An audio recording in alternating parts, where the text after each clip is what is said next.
Welcome guys, welcome to Bonus Tree Max, CBSE 12th Max, Chapter 7 Integrals, Exercise 7.1, 6th sum, Integration of 4 e power 3x plus 1. e power 3x formula எழுதிக்கலாம். Integration of e power 3x dx ஓட formula e power 3x இந்த x ஓட coefficient denominatorல வந்துடணும் plus c இதுதான் உங்களோட formula. இந்த formula base பண்ணி some போட போகிறோம். தனித்தனியாக பிரிச்சுக்கலாம், பிரிச்சும் செய்யலாம், நீங்கள் டேரெக்டாகவும் செய்யலாம். 4 e power 3x dx plus dx இப்படி பிரிச்சுட்டு செய்யலாம். ஸ்டார்டிங்கில் இப்படி பிரிச்சுட்டு செய்வீங்க, அடுத்தடுத்த எக்ஸசைஸ் போகும்போது நீங்கள் டேரெக்டாகவே செய்ய பழகிடுவீங்க. ஸோ ஸ்டார்டிங் ஒரு 1 or 2 சம்ஸ் மட்டும் நான் அப்படி பிரித்து போட்டு காட்டுறேன். ஆஃப்டர் தட் நம்ம யூஸ்வலாக போட ஆரம்பிச்சிடலாம். இதை பிரிக்கும்போது 4 வந்து கான்ஸ்டன்ட், உங்களுக்கு அதில் எந்த சேஞ்சும் வராது. 4 வச்சுக்கோங்க. e power 3x by 3 plus dx, இங்கே நம்பரே இல்லை, dx மட்டும்தான் இருக்குது. இதை இன்டகிரேட் பண்ணால் x plus c. Next sum, 7th sum, x square 1 minus 1 by x square dx. இதுக்கு உங்களுக்கு x power n ஃபார்முலா தேவைப்படும். x power n இன்டகிரேட் பண்ணிங்கன்னா x power n plus 1 divided by n plus 1 plus c. இதுதான் உங்களோட formula. இப்போ இந்த x squared ப்ராக்கெட்டுக்கு வெளில இருக்க x squared நான் உள்ளே கொண்டு போகிறேன். அப்போ என்ன ஆகும் அப்படின்னா,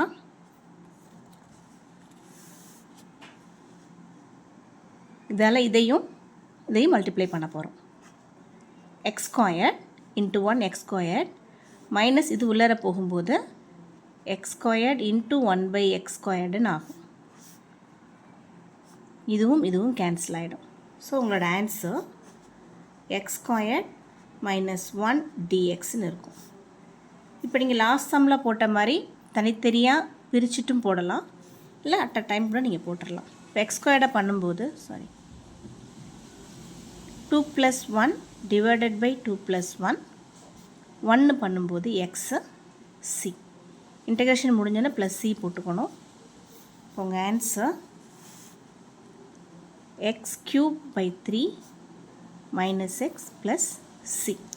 போக போக இதை நீங்கள் டேரெக்டாகவே போட பழகிக்கோங்க. 2 plus 1ன்னு போடணும்னு அவசியம் கிடையாது. 2ஓட 1 சேர்த்தா 3 அப்படின்னு டேரெக்டாக போட்டு பழகிக்கோங்க. ஸ்டார்டிங் மட்டும் இந்த மொதல் எக்ஸசைஸ் மட்டும் ப்ராப்பராக போட்டு பழகுங்க. தென் உங்களுக்கு போடுறது பழகிடும். Then next sum, integration of ax square plus bx plus c கொடுத்துருக்காங்க. இங்கே நீங்கள் தனித்தனியாக ஃபங்க்ஷனை பிரிச்சுக்கலாம். ax square dx plus bx dx plus c dx இப்படி பிரிச்சுக்கோங்க. இன்னும் ப்ராப்பராக செய்யணுன்னா இந்த கான்ஸ்டன்ட் கூட நீங்கள் வெளில கொண்டு வரணும். நீங்கள் அந்தளவுக்கு போடணும்னு அவசியம் கிடையாது, டேரெக்டாகவே போடுங்க. ax, இங்கே 2 இருக்குது, 2 கூட நம்ம ஒன்று ஆட் பண்ணால் என்ன கிடைக்கும், 3, அதுவே கீழே போட்டுடணும். b, எக்ஸோட பவர் 1, பவர் கூட ஒன்று ஆட் பண்ணால் 2, இங்கே என்ன எக்ஸ்பெரண்டோ அது கீழே வந்துடும். c, இங்கே நம்பரே கிடையாது, அப்போ வெறும் x ப்ளஸ் யூஸ்வலாக கான்ஸ்டன்ட் நம்ம c அப்ளை பண்ணுவீங்க. இங்கே ஆல்ரெடி உங்களுக்கு c கான்ஸ்டண்ட்டாக இருக்குது, ஸோ c போடாதீங்க, வேறு கான்ஸ்டன்ட் போடுங்க. இல்லை உங்களுக்கு கன்ஃபியூஸ் ஆகிற மாதிரி இருந்தால் c1 போட்டுக்கோங்க, ஆர் எனி கான்ஸ்டன்ட் k போட்டுக்கோங்க. இது என்ன வேணாலும் நீங்கள் போட்டுக்கலாம். ஆஃப்டர் இன்டகிரேஷன் கண்டிப்பாக நம்ம ஒரு கான்ஸ்டன்ட் ஆட் பண்ணணும். Next sum, 2x square plus e power x. Again as usual தனித்தனி ஃபங்க்ஷனாக பிரிச்சுக்கோங்க. எக்ஸ் ஸ்கொயரோட டிஃபரன்சியேஷன் பவர் 1 ஆட் பண்ணிப்பீங்க, 2 அங்கே தான் இருக்கும், 2 கூட 1 ஆட் பண்ணால் 3 by 3. e power xோட இன்டகிரேஷன் e power x தான் plus c. That's all. Then 10th sum, root X minus 1 by root X the whole squared கொடுத்துருக்காங்க. இது என்ன ஃபார்மில் இருக்குது, சின்ன கிளாஸ்லேருந்து நீங்கள் படித்த a minus b the whole squared ஃபார்மில் இருக்குது. So a square plus b square minus 2ab. இந்த ஃபார்மில் அதை நீங்கள் எழுதும்போது root X the whole square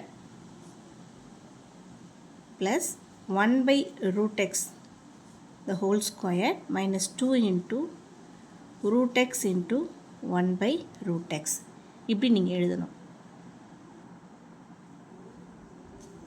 இது உங்களுக்கு என்ன ஆகிடும்னா root x ஸ்கொயர் பண்ணும்போது என்ன ஆகும்? root x into root x simply x. So இந்த ரூட் கேன்சல் ஆகிடும். x ப்ளஸ் இங்கேயும் அதே தான் 1 by x மைனஸ் இந்த ரூட்டும் கேன்சல் ஆகிடும். 2 மட்டும்தான் இருக்கும். இது எல்லாமே உங்களோட இன்டெக்ரல் சிம்பலில் வந்துடும். இதோட சம் என்ன? Root X minus 1 by root x the whole square. இப்போ இதுக்கு பதிலாக நம்ம இதை எழுதிட்டோம். the whole squared எக்ஸ்பேண்ட் பண்ணி எழுதியாச்சு. ஓகேவா? இப்போ சம் போடலாம்.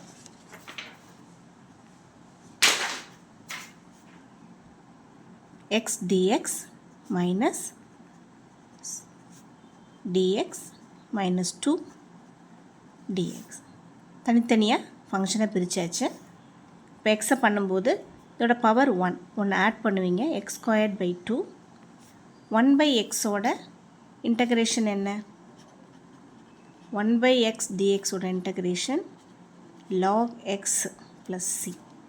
இந்த ஃபார்முலா யூஸ் பண்ணுறோம்.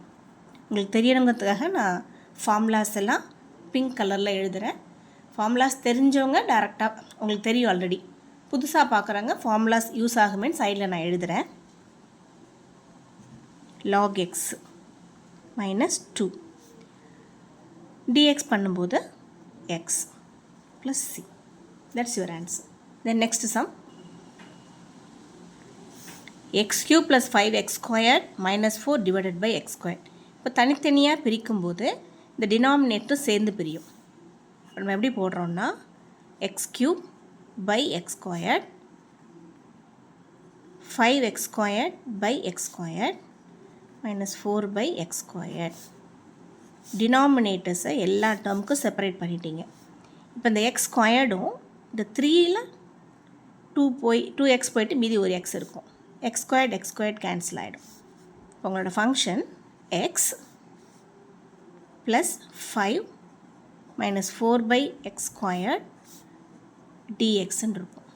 தனித்தனியாக நீங்கள் அதை பிரிக்கும்போது integration x dx plus 5 dx 4 by x squared dxனா இப்போ நமக்கு சொல்லியிருக்கோம் x மைனஸ் 1 இருக்கும்போது தான் டினாமினேட்டரில் இருக்கணும். -1 தவிர மீதி பவர்ஸ் எல்லாம் நீங்கள் மேலே எடுத்துகிட்டு வந்துடணும். உங்களோட பவர் ரூல் ஞாபகம் இருக்கா? என்ன பவர் ரூல் போட்டோன்னா integration of x power n is equal to x power n plus 1 divided by n plus 1 where n not equal to -1. n வந்து -1 இருக்கும்போது மட்டும்தான் இந்த ஃபார்முலா யூஸ் பண்ண முடியாது. மற்றபடி -2 -3 எல்லாம் இருந்ததுன்னா நீங்கள் இந்த ஃபார்முலா தாராளமாக யூஸ் பண்ணலாம். இந்த ஃபார்முலா யூஸ் பண்ணி தான் நீங்கள் இந்த லாஸ்ட் சம்மாக போடணும். ஓகேவா? எகெயின் சொல்கிறேன், -1 இருந்தால் மட்டும்தான் இந்த ஃபார்முலா நீங்கள் யூஸ் பண்ண முடியாது. -1 இருந்தால் 1 by x dxனாகி உங்களோட ஃபார்முலா log xன்னு மாறிடும்.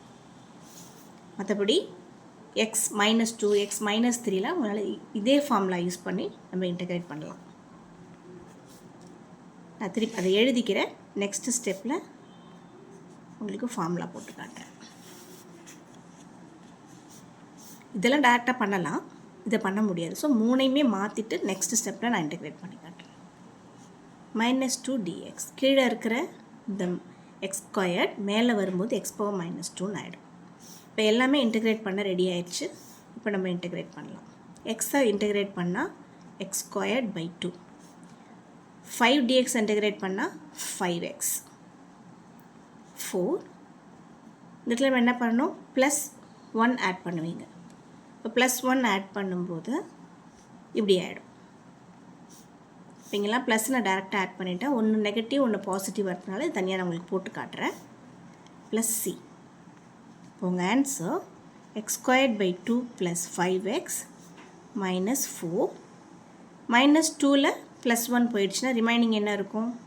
x power -1 இங்கேயும் -1 இருக்கும். இப்போது இந்த x power -1 கீழே வந்துடும். இந்த மைனஸும் கேன்சல் ஆகிடும். கேன்சல் ஆகிட்டு ப்ளஸ் வந்துடும் உங்களுக்கு. Plus 4/x + c. That's your answer. Then next sum. இங்கே டினாமினேட்டரில் √x இருக்குது. √x மீன்ஸ் என்ன? √xனா பவர் x power 1/2ன்னு அர்த்தம். ஓகேவா? ரூட் இதுக்கு பேர் ரேடிக்கல் சைனுன்னு பேர். ரூட்னா பவர் 1/2. இதை பவர் 1/2ன்னு எழுதிக்கலாம். x³ + 3x + 4 divided by x power 1/2 dx. இப்போ இதெல்லாம் செப்பரேட் பண்ணலாம். x³ by x power 1/2, 3x by x power 1/2 plus 4 by x power 1/2 dx. டினாமினேட்டர்ஸை separate பண்ணியிருக்கோம். ஓகேவா? இப்போ இந்த கீழே இருக்க 1/2 எல்லாம் மேலே வரும். x³ into x power -1/2. கீழே இருக்கிற ஹாஃப் மேலே வரும்போது பவர் வந்து நெகட்டிவாக மாறிடும். ஓகேவா? கீழே இருக்கும்போது +½ இருக்கும், மேலே வரும்போது -½ 3x into x power -1/2 plus 4 into x power -1/2 dx.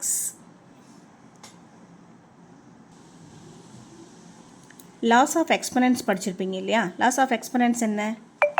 a power m into a power n is equal to a power m plus n. இந்த லா ஆஃப் எக்ஸ்பனன்ட் யூஸ் பண்ணி தான் இப்போ இந்த இடத்துல இந்த பவர்ஸ்லாம் நீங்கள் ஆட் பண்ண போகிறீங்க. அப்போ x power 3 minus 1/2 plus 3x power 1 minus 1/2 plus 4x power minus 1/2 dx ஆகும்.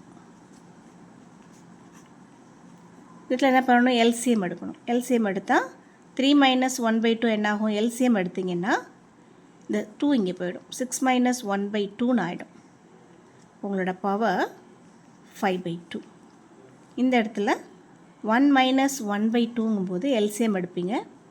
2 minus 1/2 இது போடணும்னு கூட அவசியம் இல்லை. 1ல் ½ போச்சுன்னா மீதி ½ தான் இருக்கும். Plus 4x power minus 1/2. இப்போ எல்லா டேர்மும் இன்டகிரேட்டுக்கு ரெடியாக இருக்குது. இப்போ நம்ம இன்டகிரேட் பண்ணலாம்.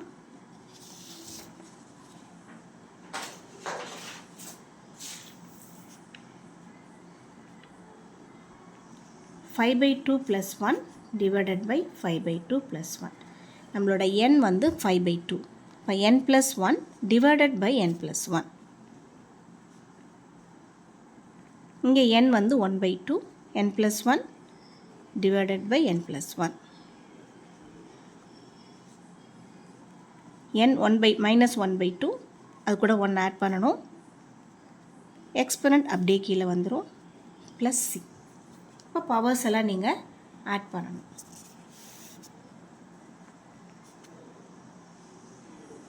x ஆட் பண்ண என்ன கிடைக்கும்?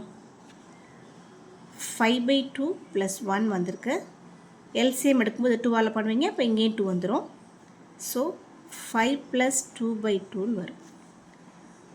7/2 divided by 7/2 ப்ளஸ் 3. இது ரெண்டையும் ஆட் பண்ணும்போது இங்கே 2 போயிடும். 3/2. x power 3/2 divided by 3/2 plus 4 x power 1 minus half பண்ணால் half plus half. இங்கேயும் plus half plus c. Next ஸ்டெப்பில் டினாமினேட்டில் இருக்க எல்லா ஃப்ராக்ஷன்ஸும் நியூமரேட்டருக்கு வரும்போது ரெசிப்ரோக்கலாக வரும். அதாவது 1/2 இருக்குது. இதை மேலே கொண்டு வரும்போது என்ன எழுதுவீங்க? 1 into 2/1. இங்கே 1க்கு பதிலாக நான் 7 ஒரு ஆன்சர் போட்டுக்கிறேன். இப்போ 7 1/2 இருக்குது. இந்த 1/2 மேலே வரும்போது எப்படி வரும்? ரெசிப்ரோக்கலாக வரும். அந்த மெத்தடில் இது வரும்போது 2/7 x power 7/2 ப்ளஸ் இது மேலே வரும் 3 into 2/3 x power 3/2 plus 4 into இது ரெசிப்ரோக்கல் ஆகிடும். 1/2 நம்ம √xன்னு எழுதிக்கலாம். இப்போ உங்களோட ஆன்சர் 2/7 x power 7/2 இந்த 3யும் இந்த 3யும் கேன்சல் ஆகிடும். Plus 2 into x power 3/2 plus 8 root x plus சின்னு ஆகிடும். ஓகேவா? உங்களுக்கு சம் புரிஞ்சிருக்கும்.